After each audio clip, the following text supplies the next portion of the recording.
Welcome. My name is Angela Seifer. I'm the Executive Director of the National Digital Inclusion Alliance, and this is the 7th in our Net Inclusion webinar series. We usually like to meet everybody in person. We've had to postpone that a bit, as you all know. We will definitely do that in where are we going? Portland? I was about to say Toronto. We are not going to Toronto. We are going to Portland in February of 2022. So mark your calendars, and we'll share some information on that in the chat. This is the 7th in our series. The recordings of the other ones are all on the website. We are super excited about this panel. If you have questions, be sure to put them in the Q&A and use the chat with each other, right? This panel in particular is pretty amazing because it's a phenomena that's really taken off during the pandemic. Prior to the pandemic, we saw maybe a handful of networks that were being built to address affordability instead of availability. And now we're seeing more and more of them. We started calling them gap networks because they're filling an affordability gap. And so we're thrilled to have Josh Breitbart here as our moderator and have our panelists who are doing this work, right? Now they're not just talking about this work, they're doing this work. So I am going to turn it over to Josh. Josh, it's all yours.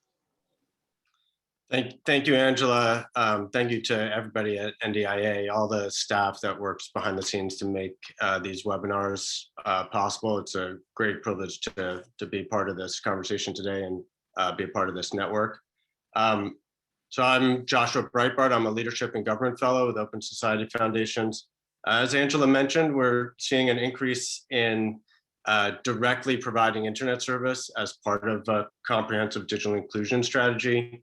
The pandemic and the need to support people with education and health and other services and address isolation during lockdowns was certainly one of the drivers. In the past, it's been more the case that more of a reliance on incumbent service where that existed. But as Angela mentioned, there's an increasing sense that those incumbent networks, with their constraints of being publicly traded companies and needing to deliver profits each quarter, are not as capable of connecting everyone. And there are increasingly communities that want a way to connect people in a manner that's consistent with their mission and their organization's operations. It's also a moment when a number of new technologies are coming to market that significantly lower the barrier to entry, not all the way down to nothing, but it's certainly contributing to the proliferation of this approach. So we're going to hear from 4 examples of independent networks led by community organizations, a national digital inclusion nonprofit, and a city. This is a breadth of examples. I'm sure many people in the audience also have expertise in doing this work. Our goal here was really to find a few different models so that everybody in the audience could see themselves in one of these stories and find some shared lessons. Not to again, it's a growing learning community that we're all a part of in doing this work. So we're going to dive in with each one of the panelists one by one so you can hear their stories.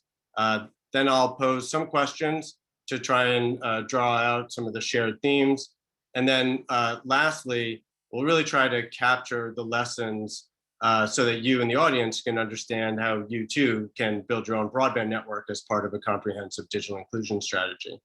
And you should be able to see which one of these models might fit best to the conditions that you're starting from.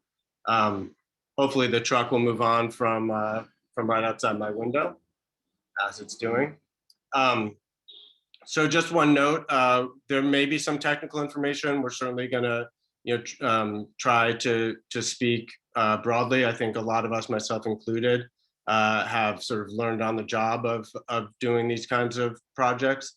But if there is any term that you want clarified or an acronym, please use the chat or the Q&A for that, and we'll try and get an answer to clarify and keep the conversation moving. And of course, use the Q&A for your questions, and we'll do our best to cover everything. So just to start, as I said, I'm just going to jump in. So Sharon, I was hoping to start with you. So can you just start by introducing yourself and the point, and maybe just say what the original motivation was for you building out a network in your community? Awesome. Hi, everyone. My name is Sharon de la Cruz, Director of Sustainability at the Point CDC. And we received monies from the RISE network, from EDC, and this was like recovery. It was a recovery and resiliency program. So we got monies from that through New America, through that collective to build resilient mesh networks. And so our network is rooted in emergency preparedness and is rooted in environmental justice work and is rooted in something we call the South Bronx Community Resiliency Agenda, which focuses on community preparedness around emergency, advocacy, and infrastructure. And so we were definitely hitting on the infrastructure piece when we built that. And it's been up since 2017, right? So this is pre-pandemic, and we built this for climate-related disasters specifically, but obviously when we were in the middle of the pandemic, it was very useful, to say the least, but also really put to play and demonstrated for other folks what we mean when we say emergency preparedness. Although we were thinking about climate, now pandemic, we brought it into pandemic, but it also just showcased what community infrastructure around emergency preparedness can do and how it's useful. So can you just say a little bit about the size and the type of network that you're building? Yeah, so it is a mesh network, and we cover a couple of spots. So Hunts Point is a peninsula. Let's start there. Hunts Point is a peninsula that basically is isolated because the Bruckner Expressway basically isolates this peninsula, Hunts Point, from the rest of like the South Bronx. And so what makes it hard and a little bit of like census data around Hunts Point is that we have like 15,000 trucks that come in and out of the peninsula daily. We have high rates of asthma, diabetes, you name it, and obviously like disastrous air pollution that happens because we house the Hunts Point distribution network, right? Like the largest distribution network in the Northeast in this tiny peninsula. So food distribution. Food distributions, yes, in the peninsula. So we, although the peninsula is about like 2/3 industrial, we have 1/3 significant, 79,000 residents in the peninsula. And so our network contains 5 major businesses, so 5 stations, but about 20 plus nodes. So about like 22 nodes. So it's you're serving this part of New York City that is kind of cut off by the expressway and not as well served by infrastructure because so much of it is industrial and used for the food distribution, although there's a city-sized population that is also there. Can you talk about your approach to organizing and the role of people in the community in the network? Right. So this is interesting because it, at the Point, we've been doing, for 25 plus years now, have been doing a lot of work around environmental justice, and that involves food security, right? That looks like heat and cold, climate emergencies, and so the network, when you say free, so I'll tell you this. We started this network in 2017, and it was first called Free Hunts Point Wi-Fi.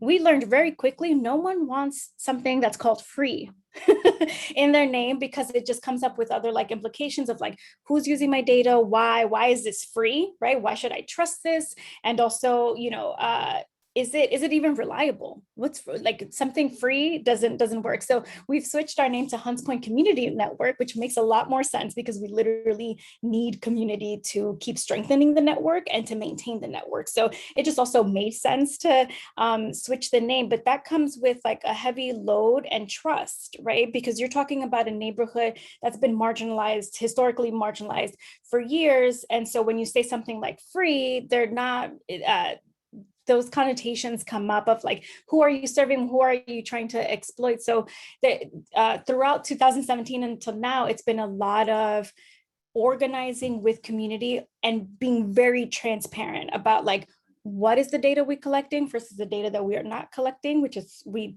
basically don't collect any data minus like who's using it for how long. But nothing more than that. But it's a lot of just talking through what the infrastructure looks like. The fun part is that we do have a couple residents who are hosting like little nodes to strengthen our network, to strengthen our reach. And those digital stewards, right? Those folks who have been helping us strengthen our network really are our outreach people, right? Like it's one thing to come from Sharon Del Cruz, Director of Sustainability, and then it's another thing to come from Mr. Hercules, who's a senior citizen on the block and has been living here since the 60s, right? So it really is gaining the trust of individual residents and they being the front-facing people who are going to be our outreach team for the network. So it's a lot of trust. So you're building the network infrastructure on top of the organizing that the point has done. Yes.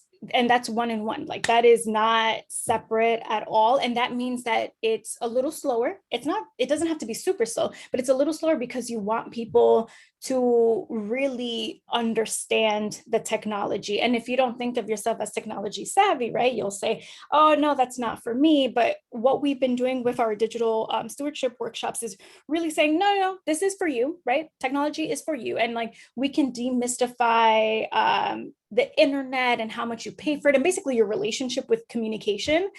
We can demystify that for you.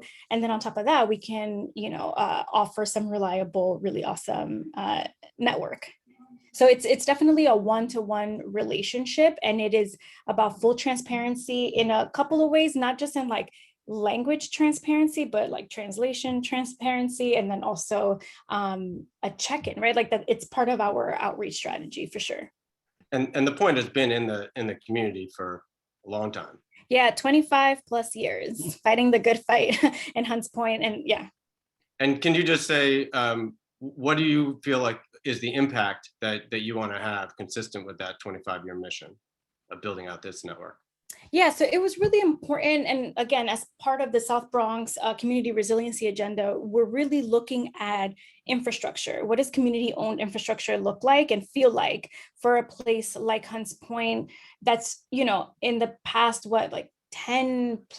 10 years has been a target for gentrification. So what does it mean that we're building community-owned infrastructure that's anti-displacement? And how do we design a network, actual infrastructure that can speak to anti-displacement? So it's building, designing actual infrastructure that not only you can benefit now from, but that there's like longevity in, and that your children can benefit from. And then also that not only just impacts Hunts Point, but invests in Hunts Point. Okay, thank you. Well, we'll come back in the Q&A to this idea of building community wealth, but want to jump to our city panelists. Sam, can you talk a little bit about your role with the City of Columbus? Well, good afternoon, everybody. My name is Sam Worth, and I'm the Chief Technology Officer for the City of Columbus. I oversee the Department of Technology, including the city's broadband network, and it's certainly a pleasure to be here this afternoon. And Sam, thank you for joining us. Can you just say what was your or your department's or city's motivation in getting this project underway? Well, yeah, I would just start by saying, we're still at the starting point. We are really kind of trying to go in the direction that the point and Sharon are today. So I just really appreciate her comments, especially on building trust in the community. The city historically has had a broadband network going back 20 years just for normal city operations. And our mayor, Mayor Ginther, really when he came in 2016, has been very focused on the digital divide, and he calls it a ladder of success. And so we've had been spending a lot of time really trying to understand the digital divide and how it really impacts the less fortunate in our what we call our opportunity neighborhoods. And so we've known for a long time that we wanted to leverage our fiber network. And then, as everybody knows, the pandemic really hit last year. And especially for school children, a huge disconnect. Large urban city, Columbus City schools, 149,000 students. many of which did not have residential connectivity. And that was really the big driver for us when the community came together. And so that really kind of motivated some effort in March of last year around some initial need for hotspots for students. And then later a coalition was created, and the focus now really is on finding long-term solutions to this problem. That really kind of led to the creation of the pilots that I think we're here to talk about this afternoon. And can you say a little bit about the pilots, where you are, and what types of technologies you've been looking at to build on the fiber network that Columbus has? Absolutely. One of the things we had done, especially when the pandemic hit, was really try to get a handle on how many students were not able to connect, and to see in what Columbus neighborhoods that was occurring. And so we had identified 6 neighborhoods in those opportunity neighborhoods that I talked about before. And so we had a general idea of where students were and they were not connecting. And from that, we knew the scale of the problem was pretty big. The opportunity neighborhoods are about 40% of the city's footprint. And in order to get connectivity to them in the long run, we knew it was going to take a substantial investment to get there. And having had some prior broadband experience, while we knew, wireline or running cables to people's homes was a potential part of the solution, we also knew it was going to take a lot of time, and that was going to be very expensive to do that. So we started to look at wireless technologies and some of the newer wireless technologies in particular. And working with the coalition and the Columbus Partnership, which is a Chamber of Commerce here in Central Ohio, we did an RFP last fall. We got 11 responses, a variety of responses from different providers and manufacturers of wireless technologies. And we ultimately chose 2. And so we're doing 2 different pilots in 2 different opportunity neighborhoods in the city. So 2 different wireless technologies that are connected to the city's fiber network. We have about 1,000 miles of fiber, so we're very fortunate from that point of view. And we're using the city's fiber network essentially to enable the pilots, but certainly see the fiber as part of the equation going forward. And we can come back to more details on the technology, but can you talk about the impact you're looking at, particularly because those opportunity neighborhoods, they were, that analysis and identifying those neighborhoods predated a focus on digital inclusion. It was some other indicators, if I'm not mistaken. We do. And, I think the impetus is really getting students connected for remote education. And, certainly there's a lot of discussion in Columbus, but also nationally about kids going back to school. But that doesn't mean that remote education ends either. A lot of students that have had residential connectivity have participated really in a blended learning environment. The school day doesn't really end when kids go home. And so I think one thing that big lesson learned from the pandemic is that connectivity for students has to be there going forward. So there's that. But a lot of our households in these communities just don't have connectivity. Their connectivity is their smartphone, and their connectivity leaves the house when mom and dad go to work. And whether it's, so we're focused on a telemedicine pilot that we're getting ready to start up, but food insecurity, which I heard a moment ago, employment, education are all drivers that we're focused on. And from just a pure connectivity point of view, we know it's much more than that. It also, you have to focus on devices and programming and content and all those things. But just from a connectivity point of view, the population we're trying to serve really cannot afford $25 to $50 a month internet service. We're really trying to get, to Sharon's point, we're really trying to get below $25, $10. I don't know that we think it'll be free for the reasons that Sharon really described, but we're trying to make it as affordable as possible, and at the same time as high quality as possible as well. Thank you. And we can definitely come back to some of those shared themes about price and cost. I want to turn to Casey and your work with for People, which for most of its history has been focused on devices and computer access, but you've been expanding on some of your work, also providing connectivity. So can you talk a little bit about how you've made that transition in the organization or added that into your toolkit? Definitely, yeah. So my name is Casey Sorensen. I'm the CEO at PCs for People, and we've been operating distributing computers for about 23 years now, and 9 years distributing internet. And excited to be here today to talk about some of our internet projects. We have tens of thousands of subscribers on one of the major nationwide LTE networks. And we learned a couple of years ago that there's a magical cap of the number of accounts that we can add to that network. So at some point we could become too successful and have to tell the kid that's coming to us to get internet, sorry, we've signed up too many people. And we never wanted that to happen. So we've been interested in building our own networks for a long time, but didn't have access to spectrum. And CBRS changed that, allowing new WISPs to enter the game and existing WISPs access to licensed, an important piece of it, non-line of sight spectrum without the need for millions of dollars to buy that spectrum. And that's something that has allowed us to start building our own LTE towers, starting with a pilot in Ohio, and now something we're looking to scale to our markets across the US. And can you just say a little bit more about what that looks like in practice when you actually begin to build out a CBRS or Citizens Broadband Radio Service network? Yeah, we'll kind of give an all-encompassing view of it. We're currently deploying 4G LTE. Right now we have 36 active nodes, and we're just starting to play with 5G now. When we work with different partners in different areas, we do neighborhood packages. So it's 150,000 for a neighborhood.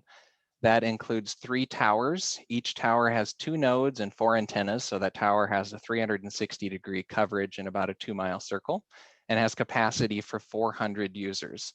CBRS, for those aren't familiar with it, I'm not the expert in it, but it was something the FCC allowed utilization of an underutilized 3.5 gigahertz spectrum with 3 tiers. The first tier is the government utilization of that. Second tier is PALs, groups that buy the license, and third tier is general access. And so we fall into that third tier where we have to play nice with the 2 above us. We can't interfere with them, but it allows us very low cost access to that spectrum without, again, the millions of dollars of investment. The neighborhood package that we do also includes some of the CPEs, which are an important part of CBRS. The network has to know where that's talking at all times. So if there's a submarine that the Navy is trying to communicate with, it could potentially shut our CPEs, our home modems, off to allow the Navy to communicate. But we're building primarily in the Midwest, so there haven't been a lot of submarine communications interfering with our network yet. But one of the keys is that it has some great attributes beyond Wi-Fi in terms of security and reach and even mobility, but not the same limitations that you have of going through a commercial carrier that's exclusively licensed that spectrum. So it's this new space in between that you're taking advantage of. But from the user experience, does it wind up being fairly similar to you get what it used to be, you get a hotspot and somehow that hotspot is turning internet connectivity into Wi-Fi inside your home? Yeah, with the tens of thousands of hotspots we've deployed, we've learned of some of the challenges of hotspots, like batteries inside of them. Our users will plug them in for a year, that battery will swell. So in designing a solution from the ground up, we were able to overcome some of those things. The modem that we're deploying is very similar to what you get from your cable company. It's a box that has both the connection to LTE as well as your home Wi-Fi. So our users can take it home, plug it in, wait 60 seconds, view the bars on the side just like you would your cell phone, and you're connected to the internet. If you have 1 bar, your speed isn't going to be as fast. Let's move it to a higher area of your house and you're going to get better speeds. So it's actually been a pretty easy learning experience for our customers to be able to take those home and plug it in, because most have cell phones and most have become familiar with how the bars on your cell phone equate to how well your cell phone is going to work. So it's been an easy translation to that CBRS and overcoming some of the challenges as well as speed of hotspots.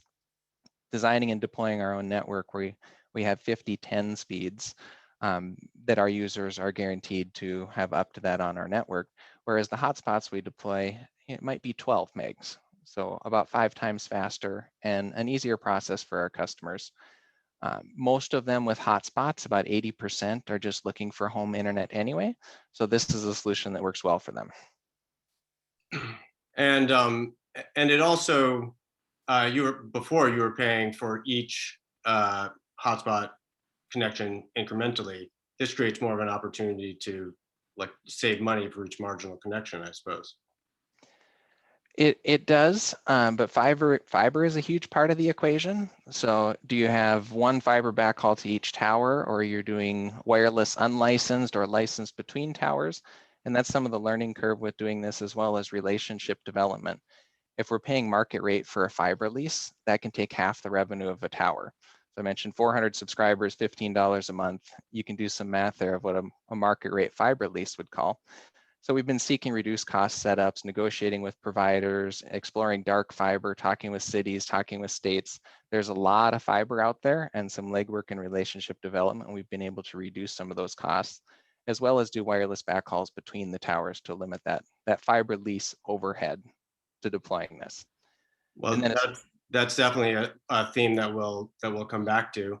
And actually, let's go ahead to Angela to hear more about Digital C and how you what Digital C is as an organization and how you made the addition of building out a network as part of your work.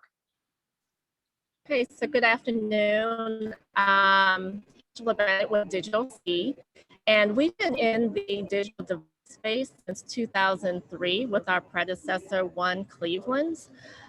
In 2016, we launched a Connect the Unconnected initiative where we connected 550 residents and public housing units to free, Sharon, free internet. And we realized quickly that, we want to scale that. One, free is not sustainable.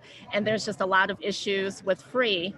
So in 2019, we decided to scale and partner with the county, which gave us access to their rooftop, and then began accessing and getting access to additional rooftops to, connect the city.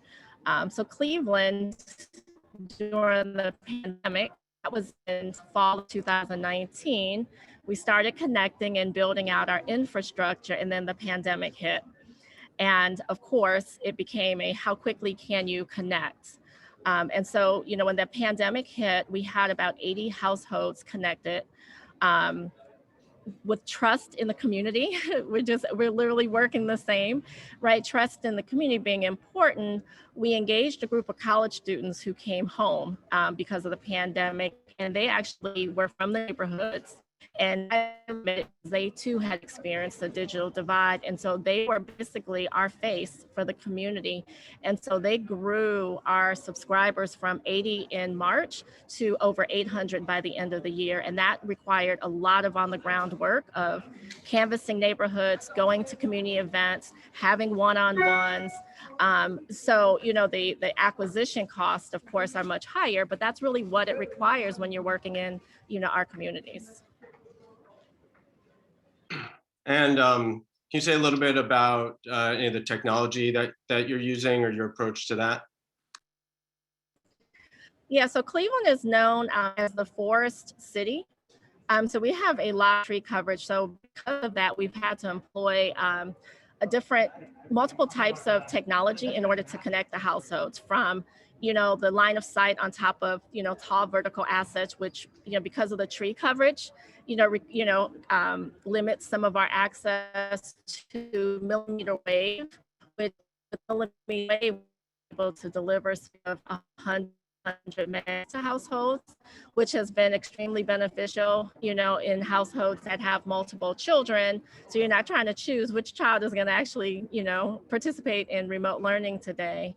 And we are now also implementing the CBRS that Casey, spoke about. And so we just, recognize with the buildings and the tree coverage and the topography, one type of technology isn't enough, but having a constant can serve the households. And one thing is that, we've been talking about this idea of impact, but can you talk a little bit about that and why you work so hard to overcome some of these technical barriers and adoption challenges to make sure people are connected?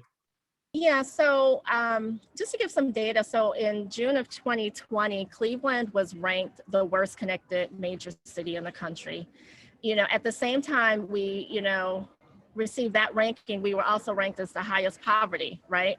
the highest poverty in the country as well. And when you look at, you know, our map, our digital divide map, it really mirrors the mortgage redlining.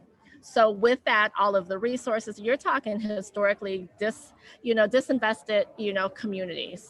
And so for us, it's not enough to say, hey, we connected 50,000 households. That's not enough, right? That is the tool, that's the baseline. But really, after we connected the household, how did we impact their lives? How did we improve their outcomes in education, economics, you know, and healthcare? And so with our work, we also, you know, are building the empowerment plan. So as we come in and connect families, we are also connecting them to resources in the community to help improve their lives. So it you know, that make a lot more sense about why you would take that step, so that the entire process to that impact is a relationship with Digital C. Sharon, I want to, you know, open up to making some of these connections around this organizing process, because I think for a traditional ISP, that is all a cost to go out and talk to people and bring them into your network. But that's something that builds value for a community organization like The Point. So can you talk about how you make those relationships part of the value in building the network? Yeah, and I just also want to plug in, just for clarity, that it is a mesh network.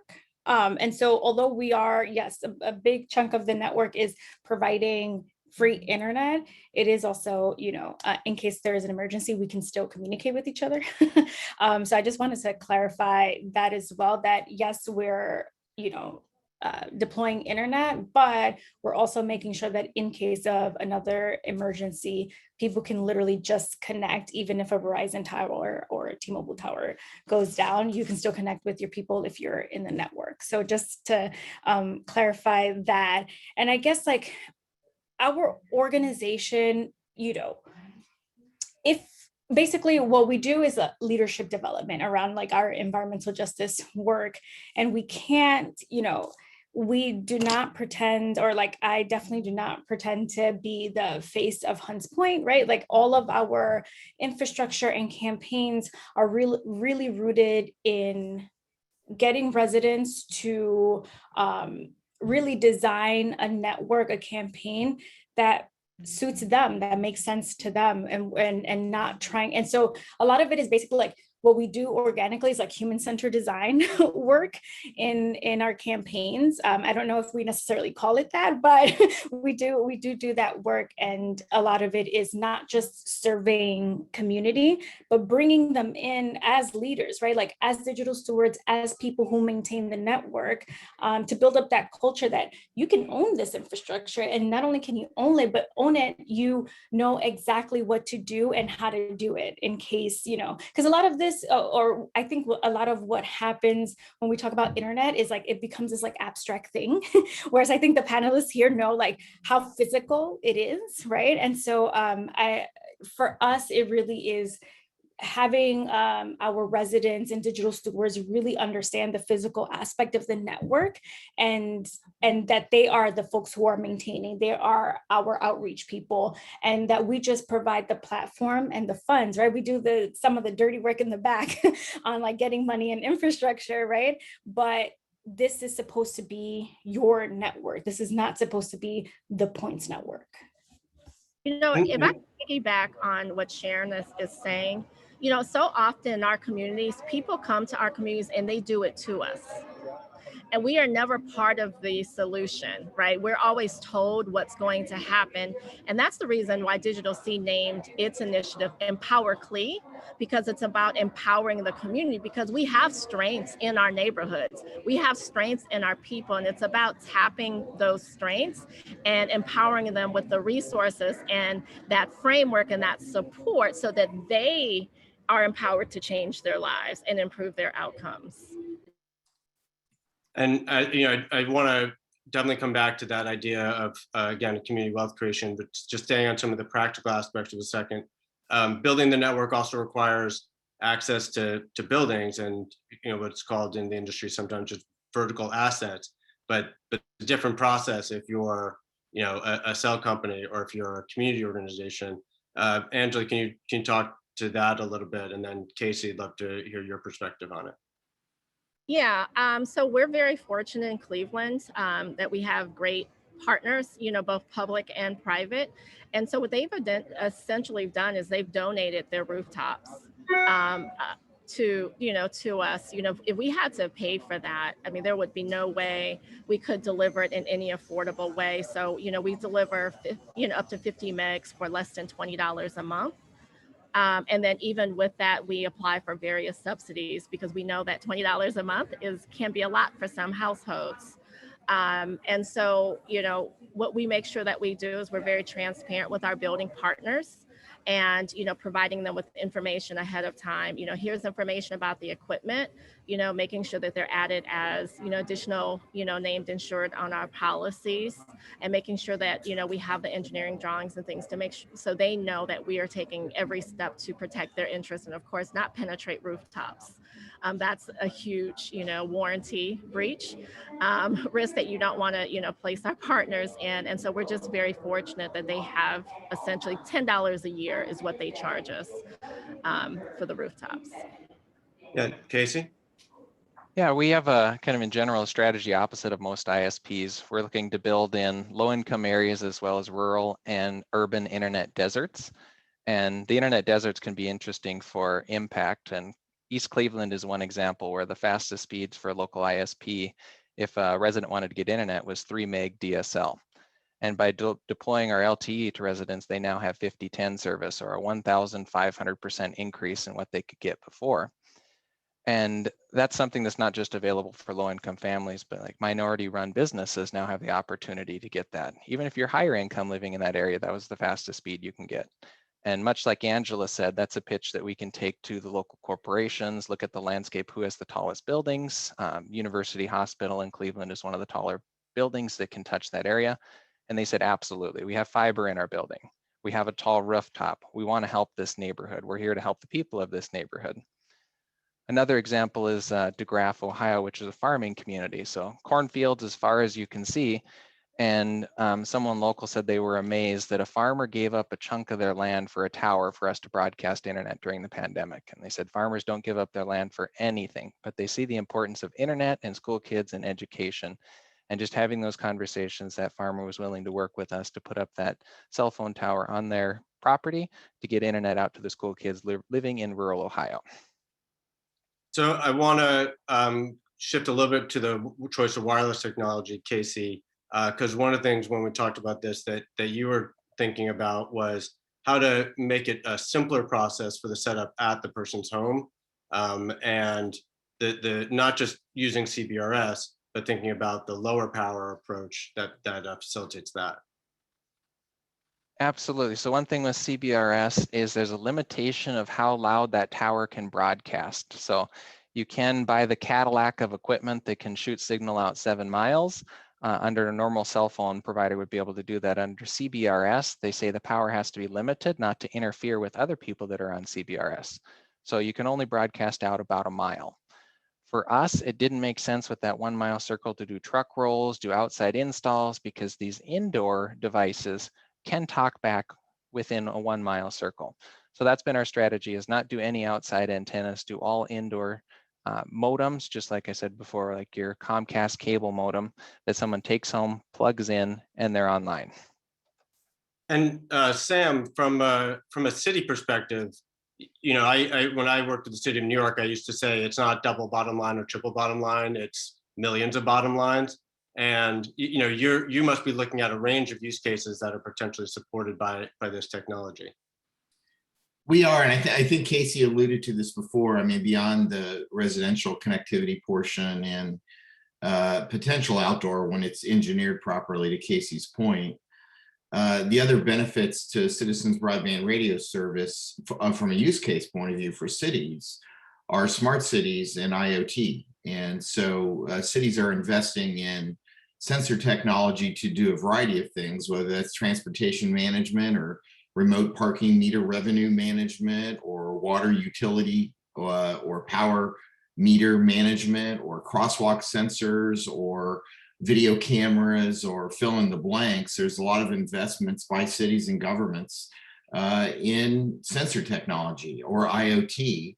And without CBRS, those connections either have to be, those sensors either have to be directly connected to a city's network, or in some cases purchased out in the commercial provider space. With CBRS, assuming that the sensors are integrated with CBRS technology, essentially that connectivity is potentially not free, but an included additional use case that you get when you purchase it. So that's hugely attractive, especially in covering a large city, being able to integrate those types of sensors on a large scale. And then the other is potentially the mobility component, and it really only works when there's large coverage, but governments have a lot of, especially local governments. We have 10,000 employees, about 4,000 of them are remote staff, that their office is their vehicle or their truck or their snowplow or what have you. And we often want to know where they are. We have data connections into those, into police cruisers, as an example, or emergency medical fire trucks, those sorts of things. But being able to communicate with them is also a possibility with CBRS again, at scale. And then lastly, it can also be used as a potential backup emergency communications network. And we started to mention it earlier, the non-line of sight component of it is huge. WISP before this needed to have line of sight. So you could have challenges like in the winter when there's no leaves on the trees, everything works well, but spring comes around and there's leaves, and now your customers are calling in that they don't have good coverage. And CBRS 3.5 overcomes that. You can go through trees without a problem. You can go through leaves without a problem. You can go through some smaller buildings, maybe 1 or 2 buildings before it starts to degrade the service. So you can punch through brick walls and get to that indoor modem, that indoor CPE. So without it, it wouldn't be possible to scale a service like this, having that non-line of sight. And that's something that it's also, I would say, is one of the highly location specific aspects of building any wireless network is your terrain, your buildings, your topography, the tree cover, things like that. But in thinking about some of these different use cases, want to go, Sam, come back to you for your process of vendor selection. And I'd like to give everybody a chance to weigh in on this, because it's such a critical, it's really one of the challenges now, because this is new technology. It's a dynamic environment for new vendors. And I know you have an RFP process. I don't want you to speak about who you're selecting, but just some of the criteria that you brought into that process. Well, let me just start by saying, we haven't selected a vendor for anything we're going to invest in at scale, if that's the direction that we go in. We've only selected a pilot vendor at this point. So the pilot approach really beyond, I said before in opening remarks, we really kind of focused on both original equipment manufacturers, but also VARs and integrators that are in the space, and really understanding the technology capability, its roadmap, and its potential. A lot of what Casey was talking about, we really learned in the RFP process. I would say going forward, I think we've been at this now for several months. We've learned a lot about CBRS since we started. And it seems to us that there's a lot of investment going on in the space. There's actually an industry alliance called OnGo, the CBRS Alliance. There are a lot of large companies, VARs, integrators, telecom providers that are investing in CBRS. So we're very hopeful that that investment's going to result in a lot of opportunities, not just for Columbus, but others that have interest in CBRS as a technology. And we think that investment is going to cascade not just from the manufacturers of the systems, but also to state level, regional, and local integrators that are going to support the technology. There just seems to be a lot of interest in this technology right now. And you've got major OEM providers and radio manufacturers like Nokia and Motorola and Google and AT&T and Dell and Microsoft and others that are investing in this technology. And I think it's so interesting that now you're talking. It used to be you would go to a company that delivered an internet service. They'd worry about things like backhaul and where to buy equipment from. Now you're sort of moving up that chain, so to speak. Well, I do, and I think it was said before, and I think Sharon was mentioning it. Really, we kind of do magic in the back end, but building these networks they use common off-the-shelf products and technologies, and it's just a matter of packaging and how you think about provisioning the service. So I just think there's going to be a lot of options in these wireless spaces, whether it's a traditional ISP model or whether it's some form of a public-private partnership or whether it's fully government owned or whether it's a not-for-profit like PCs for People. I think we're going to see a lot of deployment models around these wireless approaches for all the reasons we've talked about here this afternoon. And Sharon, could you talk a little bit about vendor selection? Because obviously there's also, it's a complicated process to build a relationship with a new vendor. So how do you bring some of that perspective of your 25-year history and the principles and values of your mission to that formation of a partnership with any vendor? Right, and that's interesting because right now, still on our back end is Verizon and Optimum, but I think we're at a point where we have a leg up, we have experience, we understand the technology and our impact, and moving forward, what we're thinking about is how do we partner up with folks like NYC Mesh, right? How do we partner up with a Starry network, right? Like a smaller network, or PC for People, or, like whoever, right? Like now we have not only the technical savviness and understanding, but I think we can mitigate now and advocate now in a way that maybe perhaps in 2017 we couldn't, right? We were just building up this network. And so moving forward, we are updating our backend and who we're choosing to basically give our money to. And then ideally, really having a relationship with folks who provide our backhaul and not just saying, there is substance and it did make sense to, just pay for the internet and shoot it out. But I think we are definitely at a point where we are making more strategic and wiser decisions about who we're, in relationship with, especially as we're thinking about scale. And can you just say a little bit more about, other than cost, what are the types of things that you would look for in a vendor?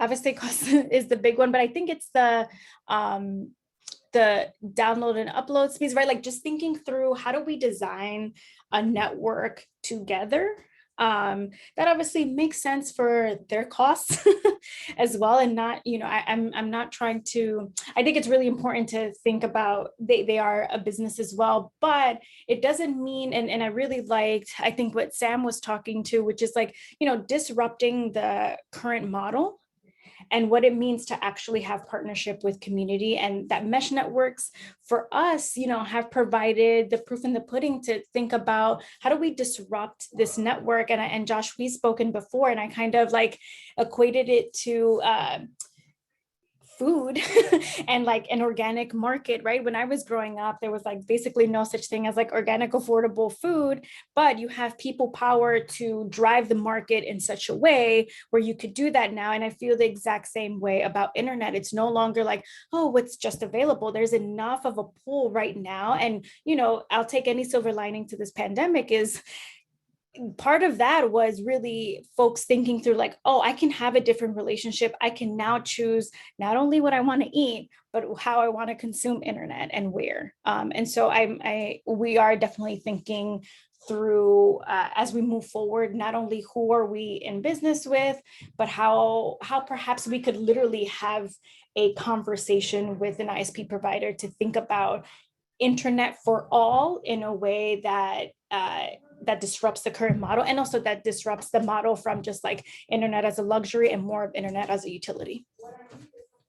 Casey, I know one of the things that you wanted from a vendor was somebody who was going to sort of work with you to transfer a lot of knowledge. Could you just talk about how you went about identifying a partner there and any other factors you considered? Yeah, we started just looking at the available partners. And as you mentioned, CBRS is something new. It's something that has to communicate off to these other systems different than LTE to make sure there's not interference. So we found 4 readily available CBRS manufacturers: BioCell, Airspan, Telrad, and Blink. KBM also does, but they're not LTE, so we ruled them out right away. Airspan is the Cadillac. It has the ability to blast out 7 miles, like I mentioned earlier, but with CBRS limiting that power, it didn't make sense for us to invest in that. There's also technical learning curve that can vary based on the vendors. Like Airspan is one where you have to, and try not to be too technical, host your own packet core. So we built all that, we tested with Airspan, but decided again that technical expertise as well as the cost for it, it didn't make as much sense. BioCells is one that is a value option, and it allowed us to use the full power of CBRS without the extra cost. It's also one of the few that have affordable home CPEs. So that's one of the big part of the equations. Unless you're subsidizing everything, how much does a household have to pay for their modem if they have to pay for it at all? And if we're doing $15 a month internet, is there margin left over there for us to try to subsidize that home modem? And it can be a challenge when you talk about 5G home modems, they're $300 to $400 a piece. BioCells are around $120 a piece. So still expensive for households, but becomes a little more affordable and a little bit easier to write a grant. Also, vendor support. Most of the vendors are willing to help, but are they going to come on site and help build the first tower? Are they going to help you build your packet core? And that's something that's important to understand taking it on this first time with your team. How technical are you, and how much is the vendor going to willing to commit to get you up and running? Thank you. And then Angela, if you want to weigh in on this, particularly because I know you came into this with a relationship with a backhaul provider, but you've had to think about how you form relationships with new wireless companies, not just in CBRS.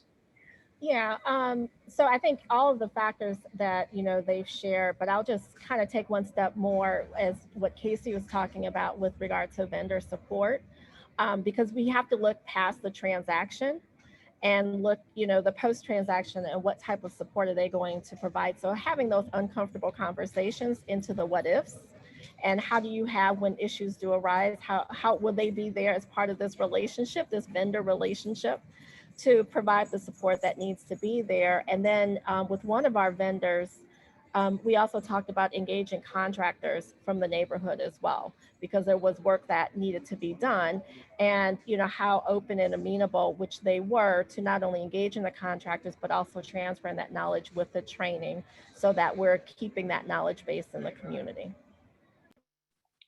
Well, and there's a question that somebody asked that I think will return us to this idea about building community wealth.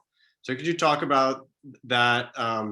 How do you convey that knowledge, and how do you see this not just building Digital C's capability, but the wealth and strength and power of the people that you serve? So I'll talk about it within Digital C and then outside of Digital C and the partnerships that we have. So within Digital C, not only are we hiring, college students, but, I'm from East Cleveland, Casey, thank you.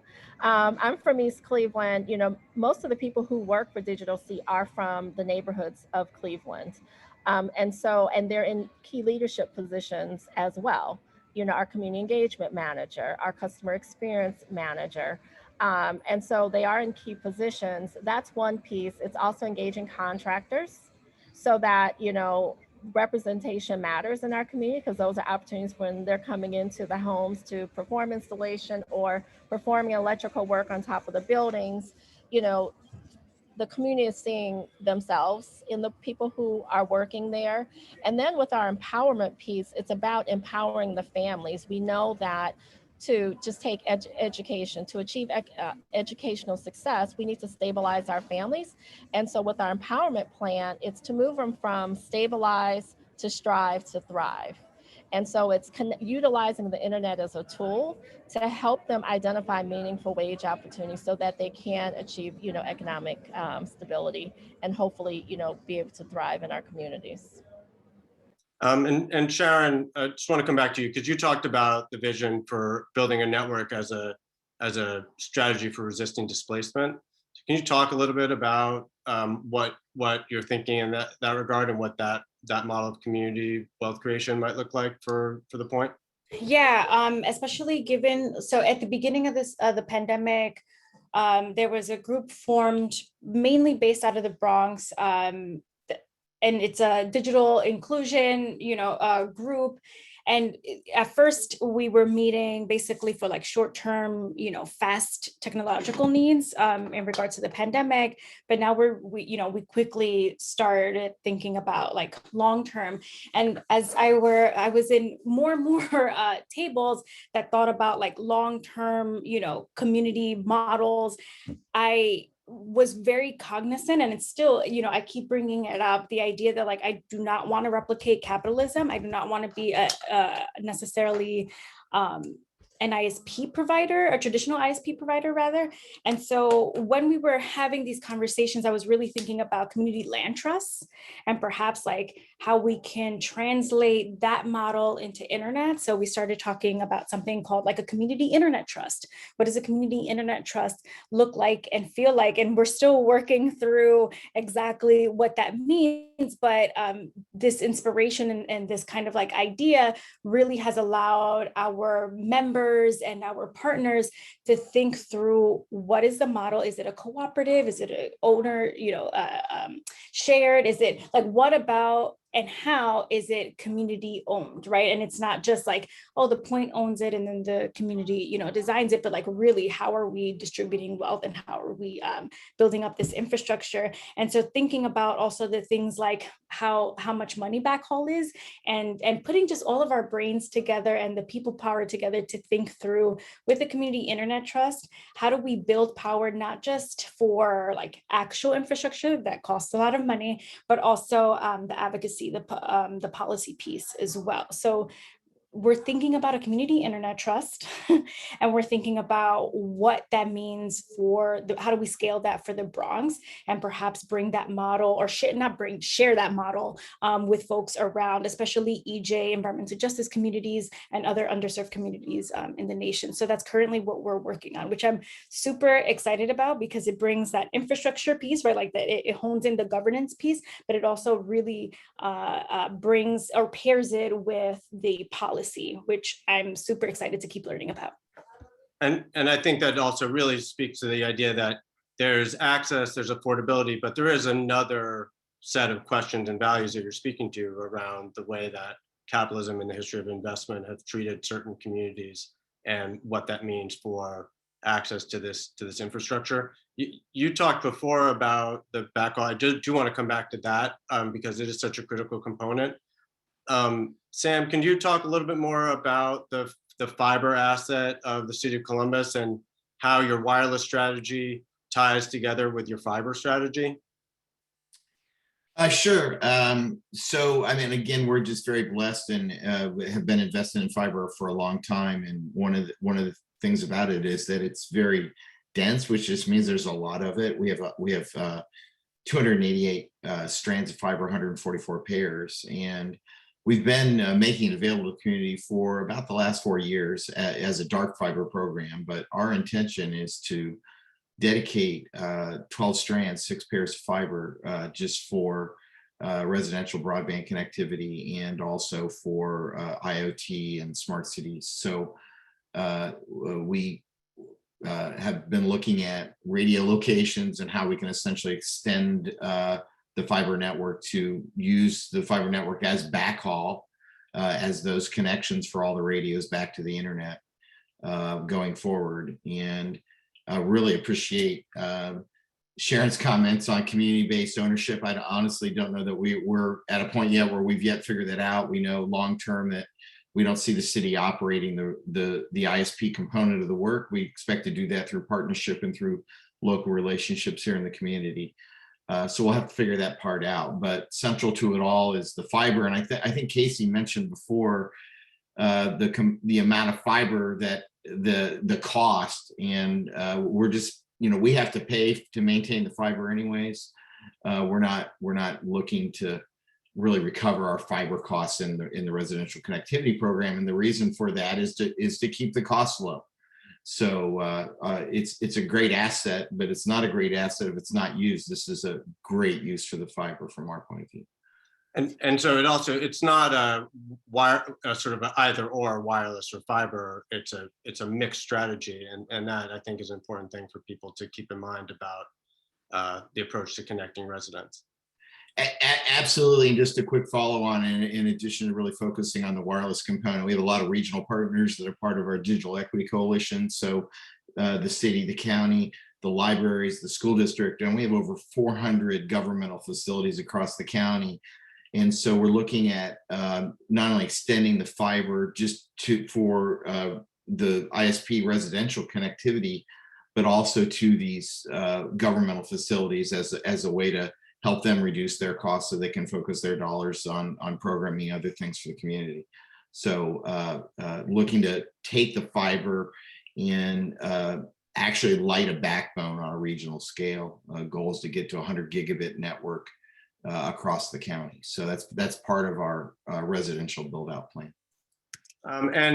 Casey, you had mentioned your approach to getting access to dark fiber or other fiber assets. Can you talk about some of the partnerships that you formed to serve backhaul for your purposes? Yeah, definitely. And one of the last questions was about community benefit. And one note about our strategy is workforce development and creating jobs is an important part of what we do. So we have our certified professional installers on staff. We don't hire out any of the design, the development, the deployment, or the maintenance of the network. It's our team hired from the local communities to be able to do that work. And first thing to think about with fiber is how much do you need? And I think a big misconception is the bandwidth required to serve a household. If you're at home and you think, I need the gig plan because my internet is slow, you probably don't need the gig plan, you just need more of what you're already paying for. And as an ISP, there's a concept called oversell in designing networks. So your 100 meg coax connection is shared with the 50 houses on your block. And everyone is sharing that 100, even though you're paying for it, it's not dedicated to you. The city of Hudson, Ohio has 800 subscribers on their network, and they just had to upgrade beyond 1 gig because of, not because of peak Netflix consumption or remote learning, but because of 1 a.m. company backup runs, pushing them over the gig. So the average household on our networks don't use more than 3 at a time. And that's something that we keep in mind when we're designing our networks. So if you have a 1 gig connection coming to a tower, that can serve a lot of households. It can serve more than the capacity of CBRS and LTE on that tower. So that allows us to think about wirelessly sharing it out to multiple towers. But first, you need to get that access, and government partners can be great, as Sam is saying, wanting to give back to the community, already having the fiber in the ground. The state of Ohio Broadband has been a great partner. And if people are looking to contact their broadband offices, I would recommend not just going directly to the office, but our approach was first building a pilot. We found a mobile home park that needed internet. We built out a pilot. We proved to ourselves that we could do it. We then shopped that around to corporations, and we had 3 major corporations interested in funding something bigger. So the last piece of the equation for us was just how do we find fiber? We had the funding, we had the concept, we had the need, and we were able to take that to the state of Ohio, and the state of Ohio said, well, this sounds like just add water. We have fiber everywhere. Let's run a pilot. And we launched that in East Cleveland in partnership with the school. So it wasn't us running alone, it was the school district, it was Microsoft Airband was our partner on the project there, Eaton Corp, GE Lighting, the county, the state, a lot of partners involved to get a project off the ground. Thank you, all critical points. And then Angela, can you talk a little bit about your backhaul solution for Digital C and the relationship you have there? Yeah, so Digital C, through its predecessor, we have access to fiber for 5 years. And so we've been very fortunate with that access, but we are, of course, not dependent, as we build out our network, building out, an alternative so that we're not completely reliant upon that at the end of 5 years, so that we're, so that we have some options. Thank you. So I want to, I think we've covered a lot of the key components, but I want to give each of the panelists a chance to fill in, any other consideration. If somebody in the audience was wondering if they should try and follow your example, what are some key conditions or assets that they should consider in their local community at the beginning of their journey to give them a great chance of success, and to suggest to them that your approach might be a good one to follow. Let's see, Sharon, do you want to start with that? Yeah, I guess for us, being that we are a pillar in the community, it was not necessarily easier, but we have the rep and the trust of the community. So it's not like we were starting from scratch. I think the way we've broken it down has been really nice. And like, even in our website, how you can join the network or how you can contribute is just blocked into threes. It's like, either you're a resident, an individual resident, a business owner, or a partner organization. And so in 3 different ways, here's how you can, join the network and what you can do. We also have, digital steward trainings seasonally, which makes sense because we're like training seasonally, and we're having like intergenerational crowds seasonally who, either need a refresher or want to host a node. And it's also challenging for us, even 25 plus years being in the community, it's challenging for us to get Hunts Point residents to those tables, right? And convince folks like, not only do we want to provide you with this service, but we want you to maintain it. We want you to learn about this. So for us, I think it's, leveraging what we do best, which is, arts and environmental justice, and pushing through our Wi-Fi, our internet, our community internet trust work through the arts.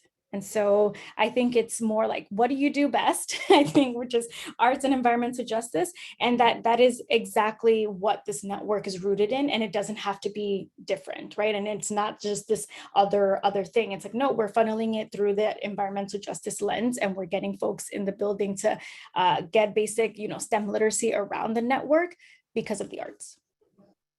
Thank you. Sam, do you want to speak to that same question? Key conditions at the start for success? I would say we're still, figuring it out and still learning as we go. And I think there's a lot of common themes here in the discussion, and really appreciate my colleagues on the panel because I'm learning from them. But I would just at a high level say there's a lot of technology out there, but the most important asset is people. It's really people that get the job done, and it takes people with different skill sets to do this, whether they're technology people or people that understand programming, outreach, the local neighborhood connectivity, relationship management. So you need people, and then building a coalition around those people.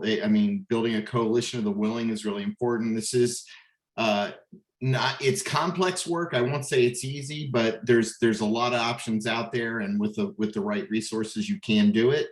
Having dedicated resources and continuing to invest in resources. So as you go from kind of planning to building to running, you need more resources, and you have to figure that out. So having dedicated resources for the work, really knowing your assets and your options, the assets that you own, whether it's land, whether it's fiber, whether it's towers, whether it's parcels, are all key drivers in your plan. So knowing your assets will help you understand what your options are. And a lot of that's going to come from your partners, depending on whether you're a government or a not-for-profit or whomever you might be. So know what your options are. And then know what the options will lead to understanding where your cost drivers are. So things like if you have access to fiber, or you have to go do radio backhaul, or you have to, if you're going with wireless, and you got to figure out, if you're not digital C, and you got to figure out how to mount radios, that knowing your assets will help you to understand your cost drivers. And that's pretty much it. I mean, there's a lot in there, obviously, but hopefully, that was helpful. So Angela, do you want to just speak to that? Some of the key things that people should be looking around for in their community to know that they should follow this path, or that they will succeed in this path? I mean, I think it's possible, right? I think in any community it's possible, and recognizing that, again, you have the strengths. Right, we have strengths in our community, we have assets in our community, and really coming together to really align on the mission, and then identifying the strengths that each of us bring to the table, and then how can we then collaborate to achieve this shared mission, and then know that it's okay if you make a mistake, right? There's no playbook for this, and in any community you're pulling the best practices from each of the community and then adapting it to your own community, and just being forgiving of yourself to know that you're building it and mistakes will happen, and just really looking at it as, how do we learn and how do we grow from this, and do better. One of my folks always like, okay, do better, every time, continuously having that evaluation and assessment of how do we improve, and always keeping people that you're serving at the center, focusing on them and, how do we meet them where they're at, and then, empower them, and not in a condescending way, right? How do we meet people where they're at and recognize their strengths so that they can, improve their outcomes? And Casey, same question to you, but you have a different perspective because you work in local communities across the country. So just can you say a little bit about how you identify those locations and what do you think are keys to success? Yeah, kind of on the main question, I think the first thing to ask is why we would want to do this. Is there an incumbent provider? Is there someone there that can meet this need? And at PCs for People, we asked, we tried, no one was interested in working with us. And we're asking for unlimited data. We're asking for 100,000 accounts, unlimited data, $10 a month. And you can imagine if you call one of the big threes and put out that ask, what kind of response you're going to get. They literally laughed at us. This was something that was echoed by the state of Ohio. There was a last mile RFP where the state was looking to build a new last mile network at $20 per month, and no traditional ISPs responded. So we raised our hand and said, you're looking for 20, how about $15 a month? You're looking for 20 meg speed, how about 50? And the state was thrilled because you can make the economics work. You can build your own private LTE network, serve your constituents at price points that make sense. But the existing incumbent providers weren't willing to do that. So we're starting to get requests across the US from groups that want to work with us, want to partner with us, and we're happy to do that, or just take phone calls too. If someone is starting down this path and they want to learn some of the pitfalls, some of the things that we learned along the way, we would be happy to help. And we're definitely still learning every single day. Once you get into it, it's not that complicated to deliver LTE service, but there is a lot to it. There's a lot to learn and a lot to understand from others that are doing it. And even existing WISPs have been very interested in helping us when we call them and ask for feedback and input. So there's generally someone in your local community that's already running a WISP. Reach out to them, see if they can help. And like I said, we started with a pilot. So start a pilot, we self-funded it, we found that it could work, and we were able to jump to the next steps. We now have locations in 7 states, and that's our objective, is to build this in all 7 of our states, as well as any partners that are interested in working with us. And in 5 years, we want to have 250,000 people on our network. Well, wonderful. I think based on this panel, there's going to be a big boost of interest from people who've been listening. I think it's been a great discussion. Really appreciate the time you all have brought to it, the expertise and the focus that you've been bringing to these projects, and for joining us today to share your lessons. So I'm going to hand it back to Angela to take us out, and thank you again for your leadership of NDIA and your entire team that has made this event and this whole series of webinars possible. You, Josh, and thank you, panelists. This was amazing. NDIA staff were in the back, like, and so we are excited about how much we've learned from you all, and it sounded like there might have even been a little bit of learning amongst the panelists, and so that is just delightful. We do record these that will be available. We get those up right away, so it'll be up tomorrow, and we thank all of you for your time. We'll see everybody next Wednesday.